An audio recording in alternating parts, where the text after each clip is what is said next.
I would say that. I was actually, as chairperson, I go to the district chair meetings and I hear about AI, especially when Erin was here, which was great, but also seemingly not applicable to first grade was my thought. And I explored various sites. I explored Magic School, I explored School AI, I explored Bottle, and I just either never found something that was useful to me. I don't need to create worksheets. I would try to use it to type an email. I thought my email was better, you know. And then Bottle, like Jen and I, neither one of us could even get into it to log in.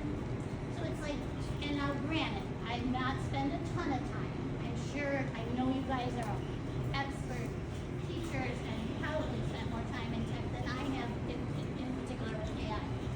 Just from what I did, and from the time I allowed it, I didn't find anything useful until I found Snorkel. I didn't find it, Jen shared it. So, I just wanted to give you, I know I thought this was kind of ethical, trying to get more tech and reading. That's my passion, is to teach reading. And if I can find something that helps me do that, that tool, I'm going to implement, right? And to me, that's what Snorkel is. It's a tool, just like all the other tools that we use. And so what I'm going to share with you, here's our learning target and our agenda together. I just want you to know I'm going to have a reading focus because I want you to see all that a teacher goes through to use this tool.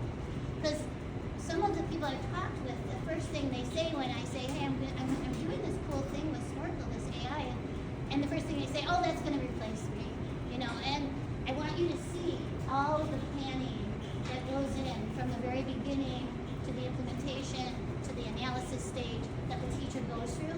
Maybe someday I'm not going to be a naysayer. Maybe we all will be on the beach someday and we won't be teachers, but right now we do. And I think this little example will show you that. So I saw a need in my classroom to develop my students' fluency. The data I collected showed this for me. And then I go to the research, and this comes from the National Assessment of Education Progress. And they gave this to fourth graders. And the fourth graders were given a passage of 198 words, and then followed that with some comprehension questions. And the results are very telling. The correlation between the ability to read fluently and comprehension is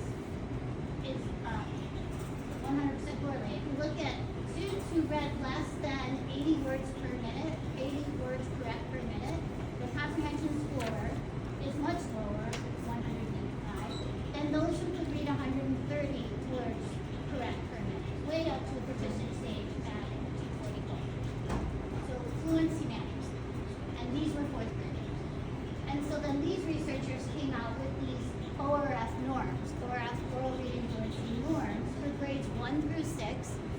So this is a nice guide for us because we want to be looking at that 50th percentile. That's where our students, where their fluency is going to help their comprehension. So for example, at